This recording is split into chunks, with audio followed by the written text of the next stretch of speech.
So AI, you were talking about things that have changed and things that have gotten easier and things that have gotten harder. And a lot of people right now are pointing to AI as a big, uh, either a harbinger or a vanguard of the future, yeah, depending on your perspective, and often somewhere in the middle. Um, so let's talk about state of AI. And just to date this, we're in July of 2025. You know, it is a fast changing space. But yeah, what do you see out there in the world of AI as it relates to engineering? Well, it's good to date that because somebody's going to think, wow, that's really ridiculous. And it's like, well, it was 2025. And they're going to go, oh, yeah, well, of course. Yeah, exactly. So we are absolutely in the middle of a bizarre hype cycle. And there are companies that are laying people off and not hiring new ones because AI is going to write the code for us. Um, it is useful. It is useful. So far, it's not been proven to actually increase productivity. Hmm. That's upsetting to a lot of people. In some small studies, may not be significant, the sampling problems and what have you. It shows that people feel like they're being productive when a lot of times their productivity has dropped by as much as they thought it had raised. Hmm. So they expected that they felt like they were 20% more effective and more productive, but they were actually minus 20% as productive. So these kind of things are happening. It has its places, right? People have to remember that it's not a thinking system. It's not an equivalent of a human in any way, shape, or form. But it's also kind of superior on its ability to draw on data that has been stored. It's a predictive typer attached to a bunch of databases, and that's not a bad thing. Super handy Yeah. sometimes. So there are little things it does well, big things it does very poorly. But right now, it's at a point where we need to remember that it's basically a search engine Hmm. with some activity built into it. So what I find people doing is actual people working with it. Brian Button is forming up a task group with Agile Alliance. We'll probably have a Slack or something for us pretty soon. We're all finding out that the disciplines that we used in the 90s with extreme programming are the same things we need to keep our LLMs in line. You don't Hmm. just, hey, LLM, build me an application that turns uh, classic movies into 3D movies. It has no idea how to do that. It can't dream that up or solve a problem. It can't innovate. But by golly, hey, I'm starting a project. I'm going to be using React Native or Flutter or take your choice, whatever framework. Create me a starter project. It can do that really well because there's plenty of prior art for it to draw on, and I think that's the thing. It is a search engine; it draws on prior art.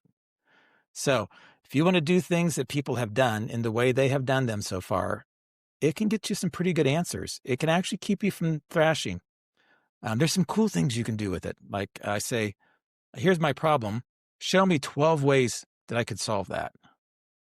Hmm. And in just a couple of minutes, it'll come up with 12 ever so slightly different ways to go about it based on the code it's been trained on. Well, that's useful. That's Yeah. valuable. So it does good things, but it's nowhere near the level people say. Somebody just came out this week. They were bragging about one person with a prompt was able to produce 250,000 lines of code in a month. I don't think they have any idea what a bad idea that is. Have you ever tried to take 500,000 lines of code to production all in one step? Has anyone ever succeeded at that? But they assume that because it's a machine, it does it perfectly and without flaw. After all, I have a coffee cup, and it was produced by machines, and all the coffee cups are near identical. Yeah. So a perfect replica every time. So surely machines are perfect. Right. Right. Right. Yeah. It's interesting. I like how you call out some of the strengths of it. I have an extended in-law, and he runs an IT hardware network company. And I was talking to him about it, and he was like, "Oh, it's unbelievably helpful because I have a set of very highly trained engineers, and then I have a lot of techs, and Uh-huh. we'll often send the techs out to the client site, Uh-huh. and they'll like be checking stuff out. And with AI, they need to call the engineers so much less often. Uh-huh. which allows the engineers to focus on other things that I want them focused on, right? And allows the techs to actually troubleshoot through. And now, but where it used to be like, oh, I'm not sure what to do. I don't really have, like, this is beyond my level of education and experience. And so let's get an engineer, and the engineer is going to take a couple days. And then, it's like, nope, 3 hours later, I tried a few things the AI suggested. One of them worked. And that's actually a great example of, if you're in a relatively low cost of failure environment, because the thing's already broken, and you're not likely, since you're messing with software inside of hopefully stable hardware, it's not like you're going to make it that much worse, most likely, right? Yeah. It's not like you're overvolting something or something like that. And so there you go. He's, like I now have techs. Techs can now solve problems that before they would have required engineers for. This makes a lot of things much easier for me. And he's actually working on custom AI. People call it agents right now, but whatever. But custom AI that actually focuses in on the particular like tools and hardware that they work with a lot.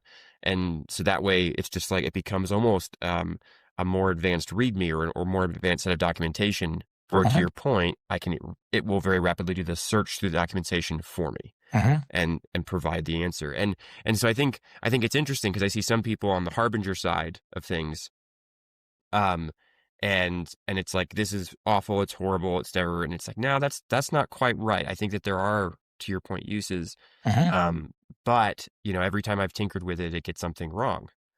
And that's okay, as long as I know enough to identify it got something wrong. But if I don't, right. If you're not intelligent, knowledgeable, skillful enough to keep it on track, there was just an article came out. It wasn't long ago, so we'll have to find it and maybe post a link or something. A company started getting a bunch of really weird customer service calls. And people had gone in, tried to use the product to do a certain thing. The product doesn't do that thing. But they asked the AI. The AI said, well, what you have to do is you have to turn on this option. Well, you can't turn the option. You have to call customer service and have them turn this on for you, or give you patch 297A or whatever it was. So these people are calling in, and of course, it's never existed. Right. But the funny thing is, the company went, oh, I didn't know people wanted that.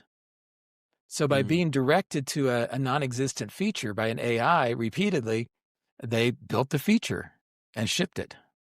Interesting. Yep. And they had already perfectly well previously sold audience, Yeah. How cool is that? That's fascinating. Yeah. Yeah. But it speaks to the upside and the downside. And I think that's actually the challenge right now, where you said at the beginning, we're in sort of a hyper bubble. I can't remember the exact phrase you used, but something like that. So I talk about curves a lot, like, there's linear curves, there's logarithmic curves, there's exponential curves. And I see some people that basically say, look, AI is on an exponential curve of improvement. Yes, some things don't work right now, but we're on an exponential curve of improvement. Everything you see now in 3 years and 5 years, it's just, it will replace all of your junior and mid-level and even senior level developers. You're just gonna have a product manager typing prompts into an AI, and it's just gonna build complex games for you. You have other people who are, I think I'm more on the logarithmic side. I think there's actually a sort of a cap, because as far as I understand it, we talk about hallucinations. When a human hallucinates, something is wrong in the brain. Right, like there's something going wrong in the gray matter, and if we look at that, we can usually find out someone consistently hallucinates. We call them delusional, and there's something we can medicate. We can do things to solve this. AI doesn't hallucinate in that way.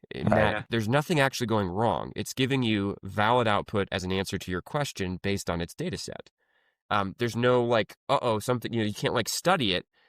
The only way you know it's wrong is if you have the ability to discern human function, because it does not discern, that this is wrong. And so what I see is actually, I worry that we're all getting super hyped about AI. People aren't hiring junior engineers, which means they're not mentoring junior engineers, which causes all kinds of issues. Growing any seniors. Exactly. And so you have this.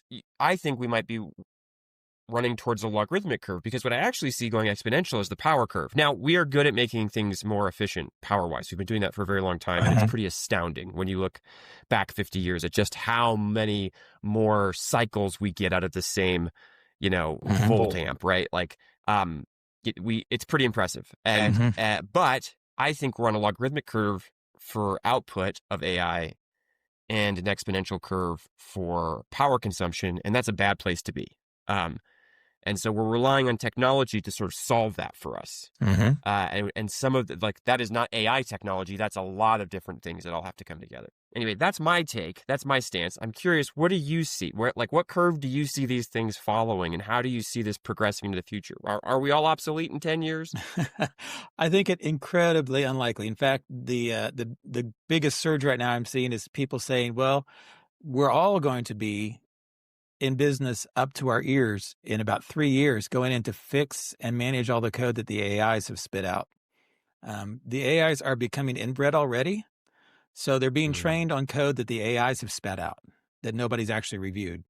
So the more that the AIs are fed on AI code, the more non-human the code becomes, the more knee-jerk it becomes, right? This isn't like people who are thinking through the consequences of using one expression of code versus another. This is something that gets an effect because they've seen this effect in some other code, so they just copy it in and paste it for you. Well, what happens in your experience when everybody on your team is copying and pasting thousands of lines of code a day? yeah, It's about the same. And are the people who are doing the prompting insisting that everything is covered with good tests and is written to be testable and maintainable and observable and performant? Well, no, they're not. They're usually not. And the AIs are, they're eager puppies.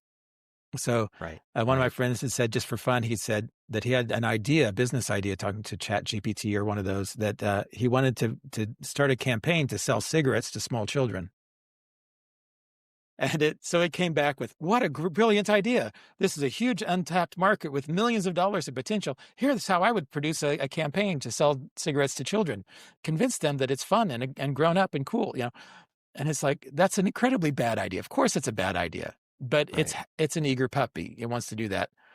And the other thing is, Yeah. um, again, the way they're trained, I had it generate some tests for me, and it came back and said, "Oh, these tests they don't pass. Let me change the tests until they pass." So whatever code I Right. had, no matter how ill-conceived it was, and you get these messages. "Oh, I see the problem. On the test of two Yep. plus two, we're expecting the answer 4 instead of the actual answer 7.35 being returned for the good. Let me rewrite that test." Right. Yep. Yes. So, Yep. yeah, you've got to have a human on the end of that thing. It's not intelligent. It's happy to write lots of code. It will make mistakes by generating 3,000 extra lines of code that you don't need and add features you never asked for Yep. because it saw them in the training material. Yep. Again, it's a search engine. But boy, that's great for search. Have you played with Perplexity? No, no, I've done very little. The only I've messed a little bit with Windsurf, mostly Claude 3.7, and now a little bit of Claude 3.4 Sonnet, Yep. doing in Unity in CoPlay. Oh, yes, Um, Unity, of course. and everything you're describing has been like I'll ask it to do something that seems fairly basic, and it supposedly has access to everything. That's one of the advantages of CoPlay across Unity. Um, and when it can't find something, it's just like, oh, I'll just generate it. And I'm going like, wait a minute. And it's funny because my background, I'm a technically computer and systems engineer. I did hardware software integration in college. Mhm. I made like a blimp turn and face the right way type of thing.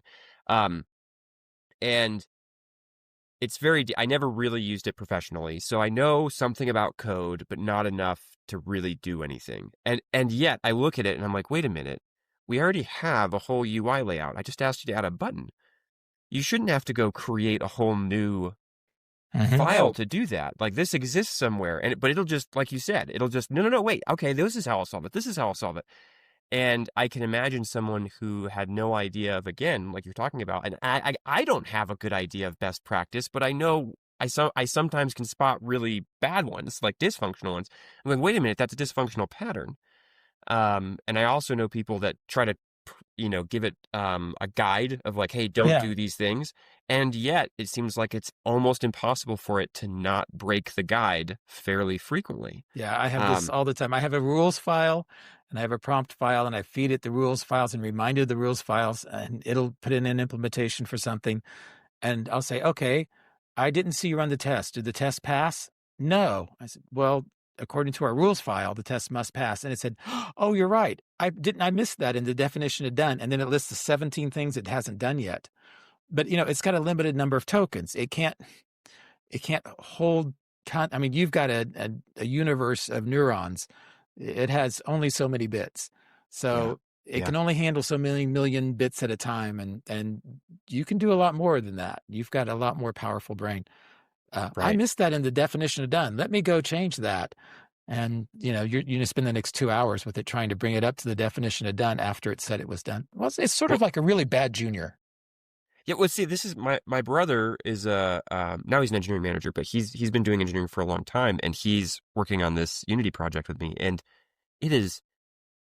I think he's right. I keep trying to just like, well, maybe I can just get the AI to do what I need it to do, right? Because I don't really know what I'm doing. And he's been like, Ben, I think you just need to watch some tutorials on Unity and just go start looking at the files. Like, and you might have better luck. Because I'll spend, 2 or 3 hours trying to get the LLM to do it right, and it just doesn't, unless it does, right? And there's occasionally, Yeah. and that's where he said, I think LLMs are popular because it's something like gambling.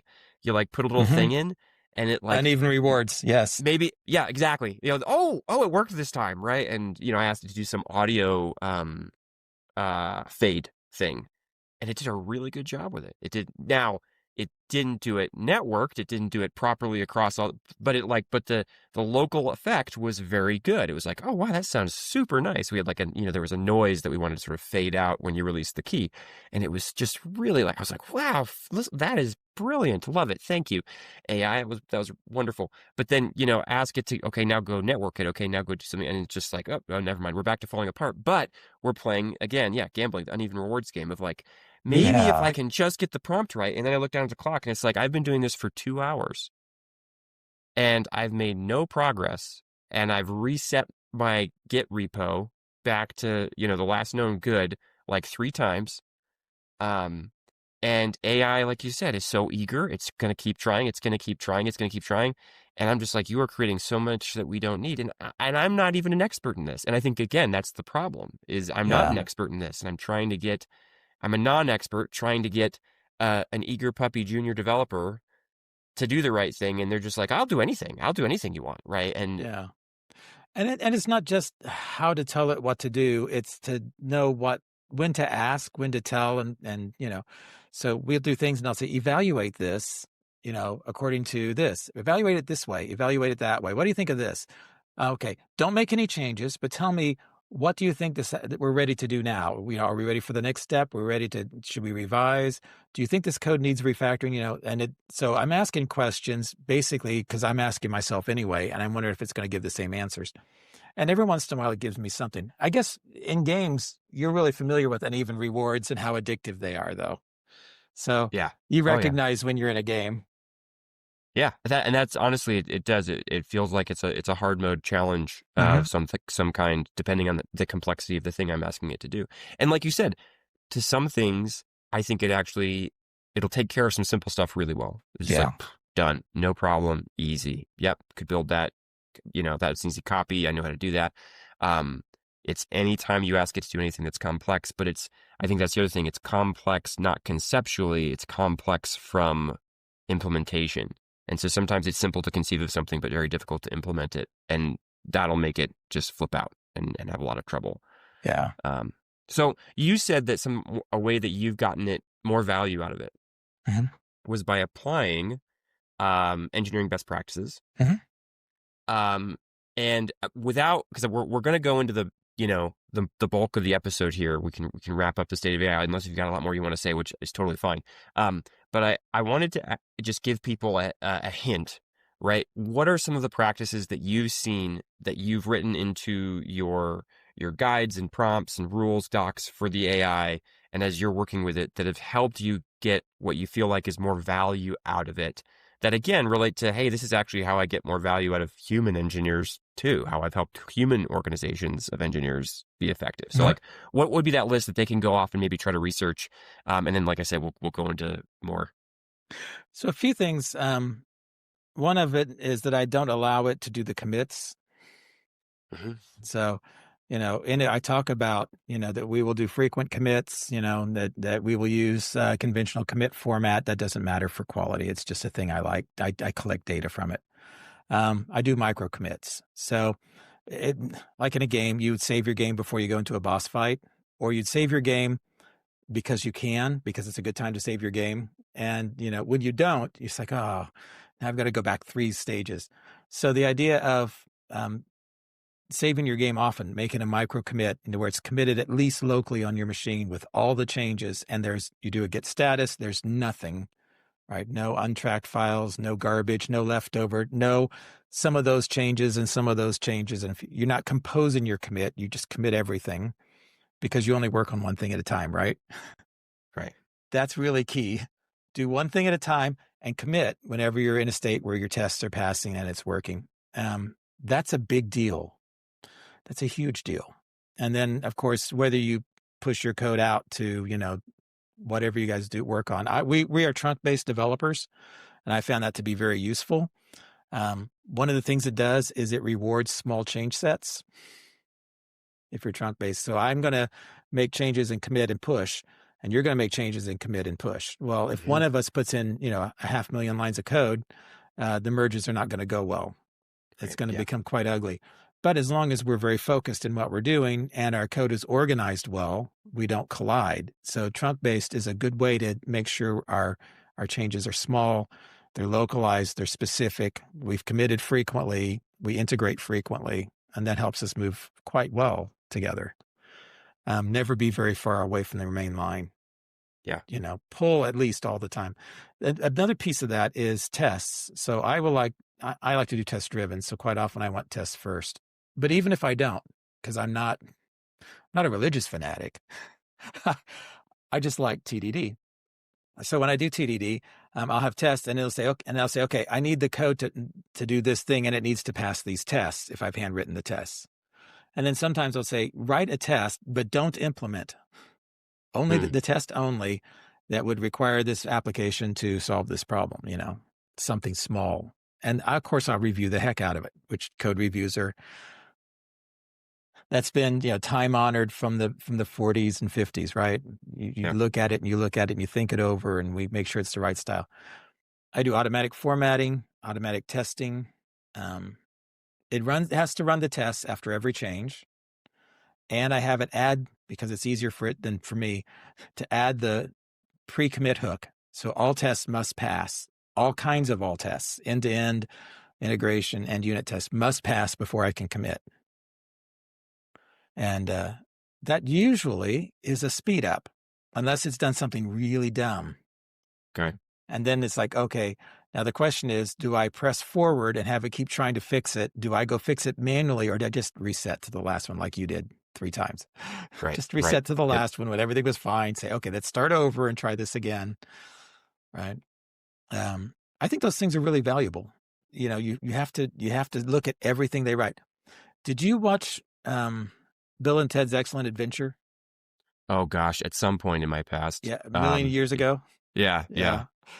Well, at the beginning of it, Bill and Ted are trying to do their homework, and they're sitting at a gas station, and they're on the pavement, the sidewalk in front of the gas station, sitting down with their books open. And as people walk by, where did they sign the treaty that ended the War of 1812? And people, I don't know.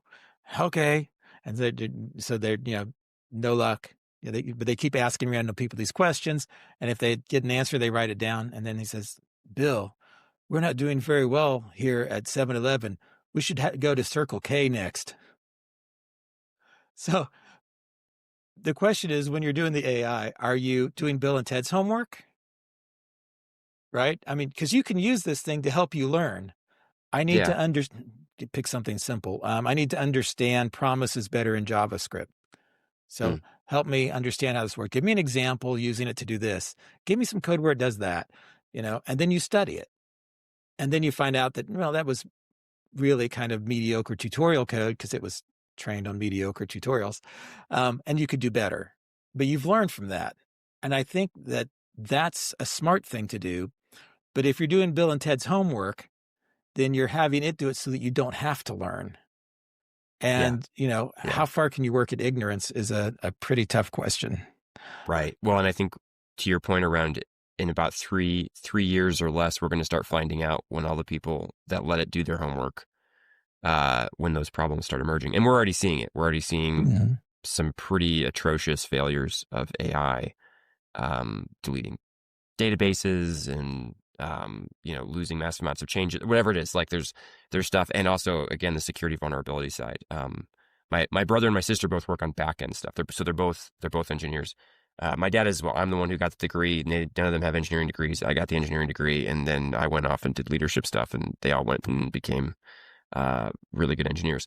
But they work on back end stuff, and they're in that very like, look, this has some uses, but oh my goodness, every time I ask it to do anything important, every time, if I didn't know better, I would cause not just me, but my company and the customers a major problem that might not be discovered for a long time. But when it would be a very big problem. And I think that's what's terrifying about this, because they are experts who've been doing this for, their careers. Yeah. And that's why they know that, but so many people don't. And you would make mistakes. You and I would make mistakes in favor of frugality. Mm-hmm. You could say laziness if you want. Yeah. So if I went in, it's like, well, I could revise this, or I could just put this line in. I'll just put this line in, right? That may not have been the right thing to do, but it was the kind of mistake you would expect a person to do. Yep. So my story, I had a web app, and I had it generate a bunch of JavaScript code for me. And I said, okay, I want tests for this JavaScript code. And it produced the tests, and the tests didn't pass. And then they did. So finally we got there. And I said, okay, add a test that does this new thing. And it did. And the test failed. And it said, now I'm ready to implement. I said, go ahead and implement that. And it said, sure. And I fired up the app, and there was no change. Nothing was different. And I thought, well, okay, well, this is okay. This is the kind of things we would expect to see when you're working with an AI. So let's go see what happened. When I said I want tests for this code, it took all of the source code, all the JavaScript code in the production page, in the production app. It copied it all, regenerated it inside the test app, and then it wrote tests against the copy that it made locally. Oh my So goodness. then I said, okay, add a test, and it added a test. And I said, now implement that, and it implemented in the test copy. Oh wow. And the real app is untouched. And I finally caught on to what it was doing, and I took a look, and I said, that's insane. I said, you're testing a copy instead of the real thing. Absolutely, that's the right thing to do. We make a copy of the test to make so that it's more testable, and we can access all the things. And I'm like, why would you not test the real code? And it says, well, if I was to test the real code, I would have to export the functions. You and I would have written the one line, the word export, in 2 or 3 places. No, it copied every single piece of the code and then recreated it in a different context to write the test. We would not have made that mistake. Right. That is so opposite of what we would do. We would never go do 10 times as much work to get a thing done. Well, it's because our bottleneck is time and typing to some extent. Like, I mean, actually, thinking, our bottleneck of is up course, here. but Thinking yeah. is the bottleneck. But like once we're implementing, it's okay. What can I do? And it has that. It does not have that problem at all. No. Space is infinite. It's free. That's fascinating. I hadn't thought about that at all. Well, that's really cool to think about. I mean, that's terrifying to think about as well. But like, but it's cool, isn't it? It is. Well, and I like you said, it's just such a different type of problem. Mm-hmm. But as I think back over my limited experience with AI, even having it like do spreadsheets and stuff like that, that is where it will tend to do too much rather than too little, because it's free for it to do too. I like free for it to do too much. Yeah. That's interesting. Yeah, being frugal is actually more work for it. Yeah. So yeah, but it's a fun game. By the way, it's great for search. I had mentioned Perplexity. Yeah. Fortune Elkins had recommended that search engine to me, and I've used that as a search engine to find all kinds of things. It's been super helpful. Consensus is good. There are a couple that are search engines for academic papers Hmm. that are really helpful. I'll try to see if I can get some links to them for you. Yeah, yeah. We'll throw And those if down in the show notes. you really want to know, has it been proven that, or are there any research studies on this kind of a problem in this certain circumstance? Are there algorithms for, what are the who are the researchers in this area? What books, and it's coming up with all kinds of great publications to study. So again, if I'm not doing Bill and Ted's homework, and it's not trying to do that for me, it can summarize them. It'll gloss a lot, Yeah, but maybe yeah. enough to let me know if I want to read the paper or not. So we're in a good place for it. In search, we seem to have a better handle on it. It's a super Google. It is Stack Overflow and then some.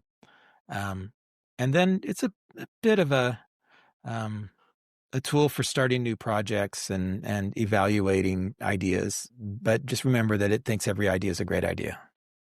Right, right. Yeah. It tells you what you want to hear. Mm-hmm. Which is why people like it you hear about people using it as a therapist?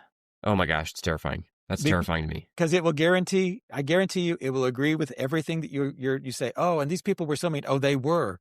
Oh, that's so terrible for you. That must be hard. Yeah, They weren't yeah. terrible. You were being a jerk.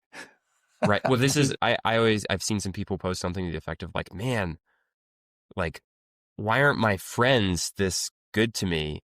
And I kind of, somewhat offensively perhaps say like, because your friends care about you and want to tell you the truth. Like, Yeah, yeah. the AI doesn't care. It's going to feed you whatever line you want to hear. And it's not, to me, it demonstrates that humans that are, whatever you want to call them, suck ups, brown nosers, those who sycophantically attempt to move through organizations. And a lot of people go like, how does that work? Why does that work? Everybody can tell this isn't going on. Like, no, no, no. Watch AI. AI is just your personal sycophant. Yeah, yeah. Telling you what you want to hear, always telling you yes, always telling you all your ideas are wonderful, and like, oh, that was everybody else's fault, and oh, wow, you made this brilliant. What a wonderful thought you had. You're clearly a genius, and some people, some significant number of people are like, man, this is kind of nice. I like talking to the AI. The AI's like, it treats me well, and it's like, well, I feel so much better about the way I kicked that dog. that's right. Yes, yes.